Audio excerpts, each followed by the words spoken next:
Hello everybody, and today we are going to talk about the Canon C100 Mark II.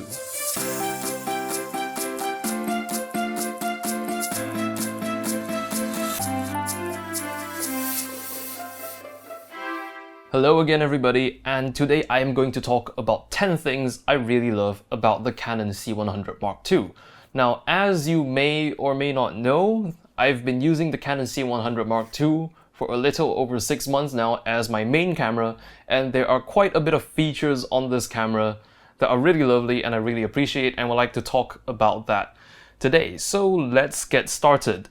Now, feature number 1 on my list would be the built-in ND filters. Now, the ND filters are part of the camera itself. Now, typically, if you wanted to use a ND filter, you have to buy a circular one that screws onto the front element of your lens. And because lenses come in different shapes and sizes, not all of them have the same filter thread, so you'd end up having to buy either multiple ND filters or multiple stepping adapters that can give you issues, and it's really slow to set up. The internal ND bypasses all of that. It's between the sensor and the rear element of the lens, so you can use it regardless of what lens you have. It's always in there. It's as easy as dialing it in. It comes in 2 stop increments. There's 0 stops, 2 stops, 4 stops, 6 stops, and if you keep going, it resets back to 0. Now, it's not a variable ND like the one you get in the FS5.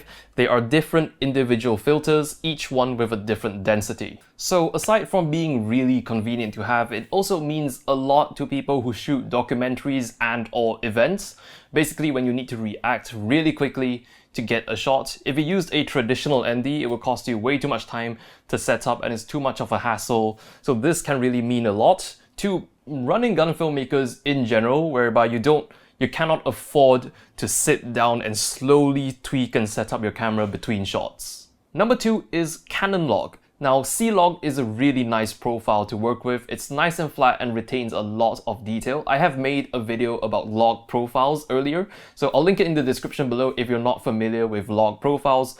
Basically, it's really nice to work with if you have the time to grade it in post. And plus, when you shoot in C-Log, you get 12 stops of dynamic range out of this camera, which is not shabby at all. And number 3 is simply how sharp the footage is right out of the camera.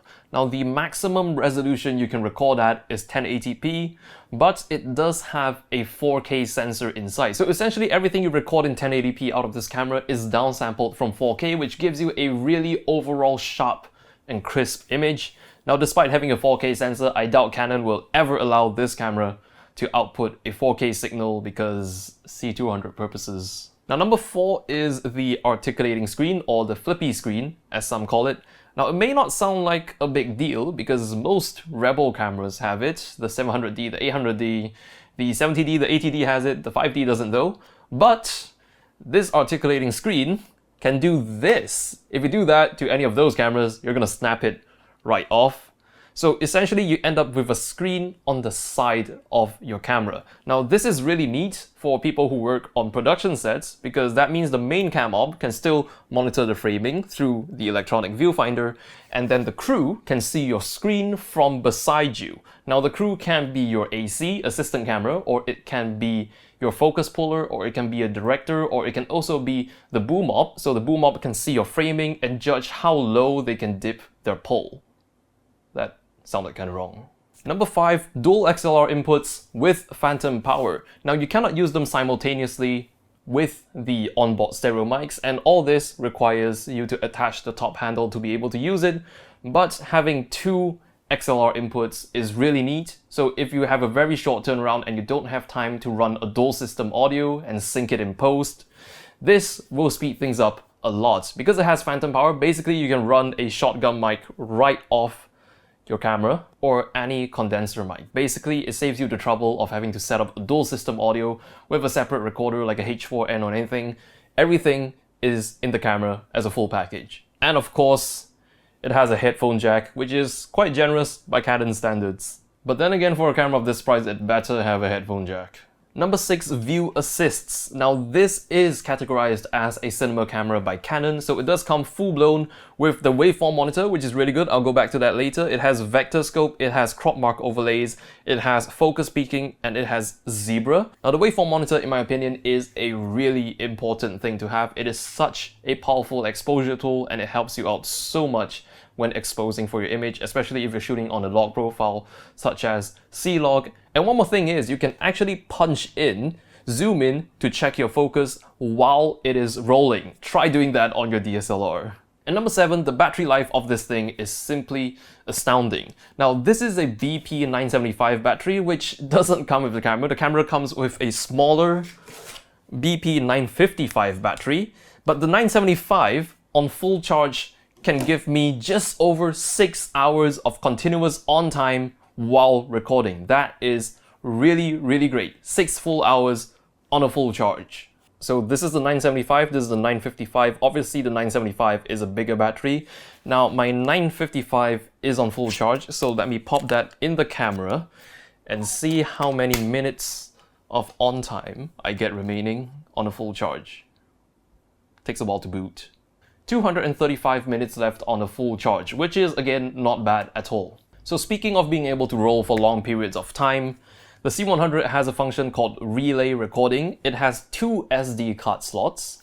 So you can configure the camera to record to both card slots simultaneously as a redundancy measure, or you can use relay recording, whereby it will record to one of the cards first. So for example, it records to card A. Once card A fills up, it will seamlessly jump to card B. It will record onto card B without stopping the roll, and then you can then take out card A, swap in a clean card, and then once card B fills up, it will jump back to card A seamlessly, and you can keep repeating the cycle for as long as you like. So especially for filmmakers who need to record for really long durations, such as you're shooting a corporate event, you don't have to worry about cutting the roll when your memory card runs out. So you have to stop the roll and swap out a new card, and you have to start again, and you've lost quite a few seconds of footage in between. None of that with this camera. And number 9 is the low light capability of the C100 Mark II. It's not A7S good, but it's pretty darn good. I can get usable footage at up to ISO 10,000, and I can even push it to 20,000 if I have to. Now, it will be noisy at about 20,000, but it's not to the extent of completely ruining your image. Now, to those who shoot narrative film, low light probably doesn't matter that much since most shots are already well lit, but for those who shoot run and gun, events and documentary, low light is pretty much a requirement. And number 10 is Wi-Fi. No, you cannot watch YouTube on your C100 Mark II, nor will it get you on the internet, but you can use any device with a web browser to use it as a remote control for your C100 Mark II. So the camera will broadcast a Wi-Fi hotspot, and all you have to do is connect to that network on your smartphone, your PC, your laptop, your iPad, your tablet, and then you just go to a preset IP address and you can use that device as a remote control for the camera. You can change white balance settings, you can start and stop recording, you can see the live view preview, you can change exposure settings, and this camera has autofocus, so you can even set the focus remotely using the Wi-Fi remote, no app required. So those are 10 things I really like about the Canon C100 Mark II. Let me know in the comments below what would you like to see more about this camera apart from a drop test, because that would cost a lot of money. So that's pretty much it for today, everybody. Any questions, any comments, just leave them in the section below. So that's it for today, everybody. Thank you so much for watching, and I will see you in the next video.